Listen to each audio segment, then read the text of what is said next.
남편이 남긴 유서에 제 이름이 없었습니다. 그 자리에 적힌 건 처음 듣는 여자 이름이었어요. 38년을 함께 살았는데 전 아무것도 몰랐습니다. 그날 이후 제 인생 전체가 흔들리기 시작했죠. 그 이름 하나를 쫓는 동안 전 남편의 또 다른 얼굴을 마주하게 됐습니다. 오늘 저의 사연을 사연 트로트에 전해드립니다. 장례식이 끝나고 집으로 돌아왔던 그날 밤이 아직도 또렷하게 기억나요. 다들 돌아간 후 거실에 혼자 앉아 멍하니 시간을 보내고 있었거든요. 아무 말도 안 하고 그냥 조용히 그렇게 앉아 있었죠. 그때 무릎 아래에서 무언가 툭 하고 떨어졌어요. 남편의 책상 서랍 밑 먼지가 쌓인 틈에서 나온 하얀 봉투 한 장. 봉투 앞면엔 내 이름이 적혀 있었고요. 영숙에게. 순간 가슴이 쿵 내려앉더라고요. 손이 떨렸어요. 조심스럽게 봉투를 열자 안에는 종이 한 장이 접혀 있었습니다. 남편의 글씨체였어요. 딱 보면 알아보죠. 살짝 삐뚤한 듯하지만 힘이 느껴지는 그 필체. 그동안 고마웠어. 미안했고 다음 생엔 꼭 다시 만나. 경자야. 경자야? 순간 정신이 아찔해졌습니다. 경자? 누구죠? 내 이름은 영숙인데요. 몇 번이나 다시 읽었어요. 경자야. 틀림없었습니다. 손에 들린 종이가 갑자기 뜨거워졌어요. 얼굴이 붉어지고 눈시울이 뜨거워지고 온몸에 소름이 돋더군요. 이게 뭐지? 내가 모르는 여자가 있었던 걸까요? 머릿속이 복잡해졌어요. 설마 이 사람한테 다른 여자가 있었던 건 아니겠죠? 왜 내 이름이 아니라 경자일까요? 그날 밤 나는 잠을 잘 수가 없었습니다. 기억을 더듬고 상자 안에 쌓여 있던 남편의 물건들을 전부 꺼냈어요. 옛날 사진, 통장, 약 봉투, 병원 진료 기록까지. 경자라는 이름이 어디라도 나올까 싶어서요. 근데 아무리 찾아도 없더라고요. 그 흔적조차 없었어요. 이름 한 번 나온 적도 사진 속 인물도 단 하나도 없었습니다. 그런데 이상했어요. 분명히 쓴 사람은 우리 남편이었고 편지는 내게 남긴 것이었는데 왜 나 아닌 다른 이름이 적혀 있었던 걸까요? 혹시 유언장 잘못 써놓은 걸까 싶었지만 아니요, 그건 아니었어요. 그 사람 실수 안 해요. 특히 글은 아무리 과묵하고 무뚝뚝했어도 글 하나에는 마음을 다 담던 사람이었거든요. 며칠이 지났어요. 아직도 마음이 복잡하던 어느 날 그 사람 책상 서랍을 정리하다가 서류 더미 밑에서 노란 고무줄로 묶인 종이 다발을 발견했어요. A 사용지였고 페이지가 넘버링 되어 있더군요. 글 제목이 적혀 있었어요. 다음 생에는 당신과. 그 순간 뭐랄까 가슴이 철렁했어요. 느낌이 왔거든요. 무언가 중요한 걸 마주한 느낌이었어요. 첫 장을 펼쳤어요. 경자는 오늘도 조용히 남편의 커피잔을 닦는다. 경자. 그 이름이 거기 있었어요. 그 사람의 유서에 적혀 있던 이름. 근데요, 그 글을 읽는 순간 소름이 돋았어요. 경자의 동선, 말투, 살아온 이야기 전부 다 저였어요. 첫째 아이 수술하던 날 남편 대신 병원에 서 있었던 나. 둘째 취업 실패하고 울던 밤 괜히 김치찌개만 다시 데웠던 나. 그 모든 장면이 그대로 소설에 녹아 있더라고요. 심지어 작은 디테일까지요. 내가 즐겨 입던 회색 카디건, 앞치마 주머니에 들어있는 약봉지까지. 경자는 완벽히 나였습니다. 근데 왜 굳이 다른 이름으로 썼던 걸까요? 왜 나라는 걸 말 안 했을까요? 나는 멍하니 그 원고를 다 읽었어요. 몇 시간 걸렸죠. 그 사람 그렇게나 긴 소설을 써놨더라고요. 마지막 페이지를 넘겼을 때 그 종이 뒷면에 작게 써 있는 글이 눈에 들어왔어요. 나는 내 여자를 작품 속에서만 사랑할 수 있었다. 현실에서 한 번도 고맙단 말 못한 게 미안해서 다음 생엔 진짜로 이름 불러주며 사랑하고 싶다. 영수가, 내 여자는 너 하나였어. 그제야 모든 게 이해가 됐습니다. 왜 유서에 경자라고 썼는지, 왜 내 앞에서 한 번도 표현 못했는지, 그 사람 표현이 서툴렀던 거예요. 대신 글로, 소설로 몰래 써내려간 거였죠. 아내를 여주인공 삼은 인생 유일한 작품.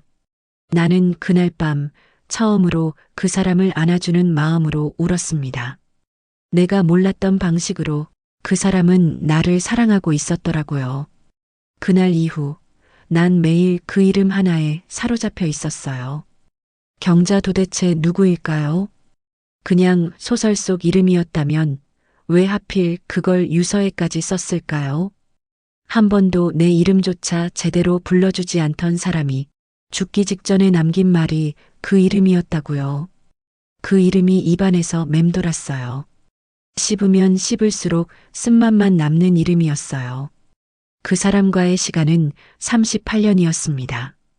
어느 날은 남보다 못하게 느껴졌고, 어느 날은 내가 가장 먼저 챙겨야 할 존재였죠. 그 모든 시간을 통째로 부정당한 기분이었어요. 혹시 진짜 바람이었을까? 그 의심이 내 머리를 박차고 올라오기 시작했어요. 당장은 입 밖으로 내뱉을 수 없었지만 그날부터 저는 남편의 흔적을 뒤지기 시작했어요. 제대로 파보지 않으면 밤에 눈을 감을 수가 없었거든요. 옷장 위, 책상 밑, 베란다 창고. 그가 살았던 자리를 하나씩 들춰봤습니다. 옛날 사진 박스, 세금 고지서, 편지 꾸러미, 심지어 오래된 수첩까지요. 수첩 한 켠에 적힌 이름이라도 있을까 싶었어요. 경자라는 이름 세 글자만 보면 가슴이 철렁 내려앉았거든요. 근데요, 아무리 찾아도 없더라고요. 그게 더 미치겠더라고요. 있는 줄 알았던 흔적이 없고 없는 줄 알았던 감정은 자꾸 떠오르고요. 가끔은 이런 생각도 들었어요. 혹시 내가 너무 민감하게 구는 걸까? 그냥 소설 속 이름인데 괜히 내가 의심하는 걸까? 그렇게 스스로를 다그치면서도 눈앞에서 얼쩡거리는 이름 하나에 가슴이 벌렁거리는 건 어쩔 수가 없었어요. 그러던 어느 날이었어요. 그 사람 책상 서랍 깊숙한 곳에서 아주 오래된 핸드폰을 하나 발견했죠. 꺼지지 않게 충전하고 몇 번을 껐다 켰다 했어요. 번호부 메시지, 통화 기록 전부 확인했어요. 아무것도 없더라고요. 깨끗하다 못해 텅 비어 있었어요. 그게 더 수상했어요. 누군가 일부러 지운 것 같은 느낌이랄까. 그 사람 늘 조심스럽고 신중한 성격이었죠. 이렇게 완벽하게 정리된 흔적은 오히려 낯설었어요. 가끔 남편이 혼잣말하던 게 생각났어요. 사람한텐 누구나 지우고 싶은 게 하나쯤은 있지. 그 말이 지금 와서 이리도 무섭게 들릴 줄은 몰랐어요. 며칠을 더 뒤졌어요. 마치 수사관처럼요. 그 사람 지갑 안에 든 영수증, 병원에서 받은 약 봉투, 우체통에 꽂힌 고지서까지. 그러다가 아주 낡은 봉투 하나를 발견했어요. 오래된 우편 봉투. 주소는 없고 받는 사람 난엔 나의 봄에게라고만 적혀 있었어요. 그 글씨체 익숙했어요. 그 사람이 제일 조용한 날, 몰래 글 쓰던 날 쓰던 그 필체. 봉투를 열자 짧은 메모가 있었어요. 당신이 아니었다면 나는 이렇게 오래 살지 못했을 거예요. 하지만 당신 앞에서는 한 번도 진심을 말하지 못했어요. 이게 뭘 의미하는 걸까요? 경자, 나의 봄, 그 소설의 주인공, 그리고 그 모든 장면이 담겨 있는 그 원고. 점점 확신이 생기기 시작했어요. 그가 말하지 못했던 감정의 대상은 바로 나였던 거죠. 근데 왜? 왜 굳이 나를 경자라는 가명의 주인공으로 만들어야 했을까요?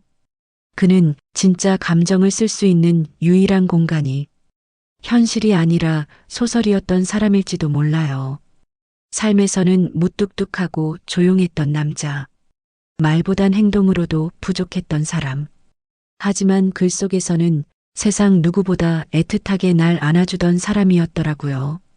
그날 이후 나는 더는 의심하지 않기로 했어요. 마음을 닫은 채 떠난 게 아니라 마음이 너무 커서 표현 못하고 갔던 사람이라 믿기로요. 그래도 여전히 궁금했어요. 그 사람은 왜 살아있는 동안 딱 한 번도 내 이름을 영숙이라고 불러준 적이 없었을까요? 햇살이 들지 않는 오후, 창밖엔 비가 오고 있었어요. 이상하죠. 날은 흐렸는데 제 눈앞엔 잔잔한 빛이 퍼지는 것 같았어요. 그날도 남편의 서랍을 정리하다가 우연히 발견한 건 노란 고무줄로 묶인 종이 다발이었어요. 처음엔 버려도 될 잡동사니 같았죠. 근데 첫 장을 펼치는 순간 가슴이 철렁 내려앉았어요. 다음 생에는 당신과 누런 종이 위에 분명 그 사람 글씨였어요. 그리고 맨 위에 적힌 문장 하나. 경자는 오늘도 물끄러미 남편의 커피잔을 닦는다. 경자. 또 그 이름이었어요. 유서에 썼던 바로 그 이름. 이번엔 다짐했어요. 이걸 끝까지 읽고 나면 그 사람이 나한테 말하지 못한 마음을 알 수 있을 거라고요. 첫 장부터 이상했어요. 글에 나오는 풍경들이 너무 익숙했거든요. 자그마한 반지하 주방, 시계 초침 돌아가는 소리, 밥솥 뚜껑을 열 때 나는 김 냄새까지. 그건 제가 살던 집의 풍경이었어요. 우리 첫 신혼집. 지하철역 근처 허름한 단칸방이었죠. 그리고 경자라는 여자는 어느새 나 그 자체로 느껴졌어요. 말투도 생각도 행동도 전부 닮아 있었거든요. 소설 속 경자는 이런 사람이었어요. 남편이 퇴근하면 뜨거운 물수건으로 발을 닦아주고 며느리가 눈치 없이 내뱉은 말에도 웃으며 넘기고 자식들 학원비에 허리 휘면서도 김치 한 포기는 꼭 나눠주던 여자. 거기서 더 놀라운 건 소설 곳곳에 등장하는 작은 디테일이었어요. 경자의 앞치마 왼쪽 주머니엔 언제나 작은 손톱깎이가 들어있다. 그날 밤 경자는 남편이 고른 돼지 등뼈를 손질하며 중얼거렸다. 이건 진짜 좋은 부위구만. 그건 나만 아는 습관이었거든요. 앞치마 속 손톱깎이, 돼지 등뼈 좋아했던 나만의 취향. 이건 우연일 수 없었어요. 그 사람은 나를 글 속 주인공으로 삼았던 거예요. 그 순간 가슴이 먹먹해졌어요. 그 사람이 나한테 사랑해라는 말 한마디도 해준 적 없었지만 그 사람의 마음은 여기 종이 위에 빼곡히 적혀 있었어요. 세상에 이런 방식으로 사랑을 남긴 사람도 있구나 싶었어요. 한 장, 한 장 넘길 때마다 내가 잊고 있던 시간들이 되살아났어요. 우리 둘째 딸이 교통사고 났던 날 혼자 울면서 닭죽을 끓이던 장면. 우리 막내 아들이 첫 월급으로 내게 구두 사줬던 날 말없이 봉투만 건넸던 그날 저녁. 소설 속 경자도 그 장면 그대로를 살아가고 있었어요. 그리고 글 중간중간에 남겨진 짧은 메모들. 그날 그녀는 울지 않았다. 대신 설거지를 2번이나 했다. 경자가 웃을 때 남자는 숨을 들이쉰다. 하지만 말은 꺼내지 못한다. 숨을 들이쉰다. 그 말에 눈물이 왈칵 쏟아졌어요. 그 사람 나한테 그렇게 말하고 싶었던 거였구나. 미안해, 고마워, 사랑해. 그 어떤 말도 꺼내지 못해서 그저 숨만 삼키던 사람. 소설 속 주인공 경자는 늘 조용했어요. 말없이 밥을 차리고 조용히 문을 닫고 웃을 때도 소리 없이 웃었죠. 그게 꼭 제 모습 같았어요. 그날 밤 나는 그 소설을 끝까지 읽었어요. 심장이 조이듯 아팠지만 이해할 수 있었어요. 왜 그 사람은 경자라고 불렀는지, 왜 끝까지 내 이름을 쓰지 않았는지, 현실에서 한 번도 표현하지 못한 마음을 소설 속에서나마 예쁘게 담고 싶었던 거겠죠. 경자는 내가 아닌 것 같으면서도 결국엔 나였어요. 그 이름을 통해 그 사람은 내게 하고 싶었던 말을 처음이자 마지막으로 전한 거였어요. 소설을 다 읽고 난 뒤 나는 가만히 창밖을 바라보았어요. 이제야 조금 알 것 같았거든요. 그 사람 왜 그렇게 조용했는지 문득 떠올랐어요. 그가 나를 바라보던 눈빛들, 말은 없었지만 눈은 늘 무언가 말하고 있었죠. 밥상 위에 앉아선 말도 없이 밥만 뜨던 사람. 하지만 내가 옆에 앉으면 숟가락을 한번 멈추고 조용히 한숨을 쉬었어요. 그게 지금 생각해보면 나를 향한 어떤 안도감 같았어요. 그 사람 그런 식이었어요.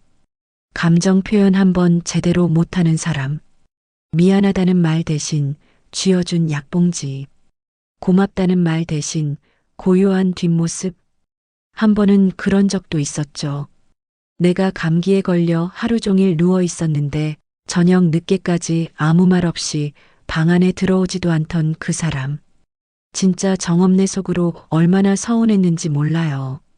그런데 그 다음날 아침 현관 앞에 감기약이랑 귤 한 봉지 그리고 포스트잇 한 장이 붙어 있었어요. 미안. 어제는 들어가면 눈물 날까봐 못 들어갔어. 그 사람답지 않게 글씨가 조금 흔들려 있었어요. 그땐 그게 그냥 미안하다는 뜻이겠거니 했는데 지금 생각해보니 그건 자기 감정을 들킬까봐 숨는 방식이었더라고요. 그래요. 그 사람 말보다 마음이 먼저 흔들리는 사람이었어요. 그리고 그 흔들림을 글로밖에 못 꺼내는 사람이었던 거죠. 지금도 생생해요. 우리 막내가 유학 떠나던 날, 공항에서 그 사람 표정 하나 안 바꾸고 그냥 가더라고요. 애 간다는데 눈물 한 방울 없어? 내가 그렇게 말하니까 그 사람은 그냥 담배를 꺼내 피우며 말했어요. 그런 거 남자 체면이 있지. 하지만 집에 돌아와 베란다에서 우연히 본 장면.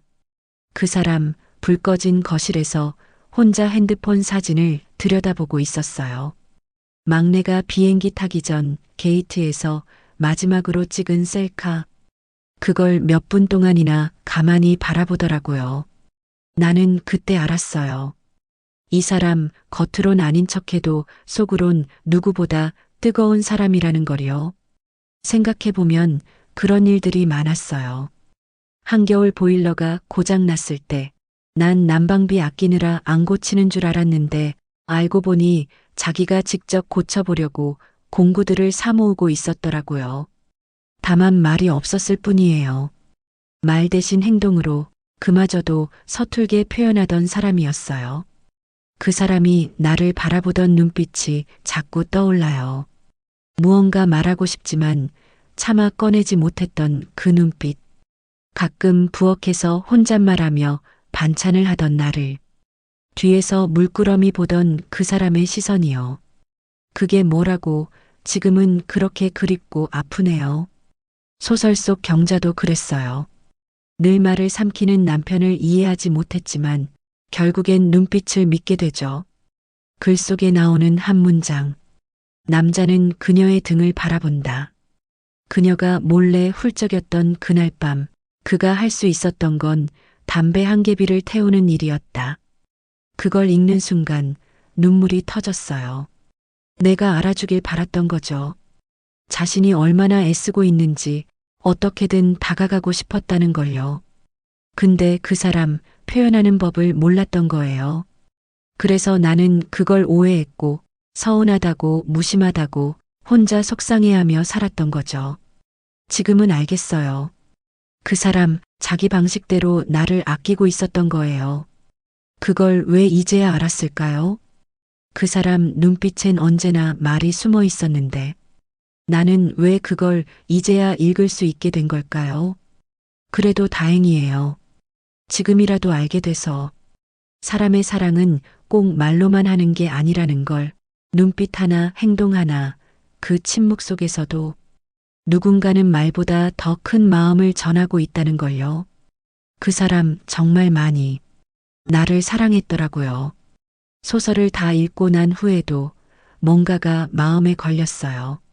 모든 퍼즐이 맞춰졌다고 생각했는데 어딘가 한 조각이 남아있는 느낌이랄까요? 그날 밤 자려고 누웠다가 또 일어났어요. 왠지 뭔가 더 있을 것 같았거든요. 그 사람 늘 무언가를 꼭꼭 숨겨놓는 버릇이 있었거든요. 이번엔 책상 밑 서랍, 맨 바닥을 손으로 더듬었어요. 두꺼운 서류철들 밑에 얇고 가벼운 무언가가 손끝에 닿았어요. 하얀 봉투였어요. 아무 표시도 없었고 아무런 장식도 없는 정말 평범한 편지 봉투. 근데 그 안에 적힌 글씨를 보는 순간 숨이 턱 막혔어요. 영수가. 이름 석자. 단 세 글자에 눈물이 고였어요. 살면서 그 사람 입에서 내 이름을 또렷하게 들은 기억이 거의 없었거든요. 항상 야, 거 좀 줘봐. 거기 뭐 있냐? 그게 다였죠. 근데 거기에는 분명히 적혀 있었어요. 영수가라고요. 나는 조심스레 편지를 펼쳤어요. 영수가. 나는 너를 한 번도 편하게 해준 적이 없었지. 말도 없었고 표현도 못했고 사랑한다는 말은 아예 꺼내본 적도 없었고 그래서 늘 미안했어. 그게 나라는 인간이더라. 근데 너는 그런 나를 아무 말 없이 견뎌줬어. 도망가지도 원망하지도 않고 그냥 거기 있어줬지. 그거 알아? 내가 얼마나 고마웠는지. 사람들이 묻더라. 왜 너는 그렇게 말이 없냐고. 근데 난 알았어. 내 말 없는 사랑보다 너의 말 없는 인내가 훨씬 크다는 걸. 그래서 글을 썼어. 비록 현실에선 못해줬지만 내 마음속 여자는 언제나 너였어. 나는 너 하나만 사랑했어. 진짜로. 그 아래엔 수줍은 듯 작은 글씨로 이렇게 덧붙여져 있었어요. 영숙이 말고는 다른 이름을 쓸 수밖에 없었던 내 마음도 한 번만 이해해줘. 다음 생엔 꼭 내 이름 불러가며 사랑할게. 그 순간 가슴이 철렁하고 무너졌어요. 그 사람은 내가 평생 듣고 싶었던 말을 이렇게 떠난 후에야 남겼어요. 너무 늦었지만 너무 진심이었어요. 그 사람, 사랑은 글로 했던 사람이었어요. 나는 말로만 듣고 싶었던 사람이었고요. 그동안 수없이 서운했어요. 표현도 없고 감정도 없고 가끔은 내가 혼자 사는 것 같기도 했어요. 하지만 그 사람은 늘 나를 보고 있었고 내가 없는 틈에도 나를 생각하고 있었고 글로라도 나를 품어주고 있었던 거예요. 그 글자 하나하나에 그 사람의 숨결이 느껴졌어요.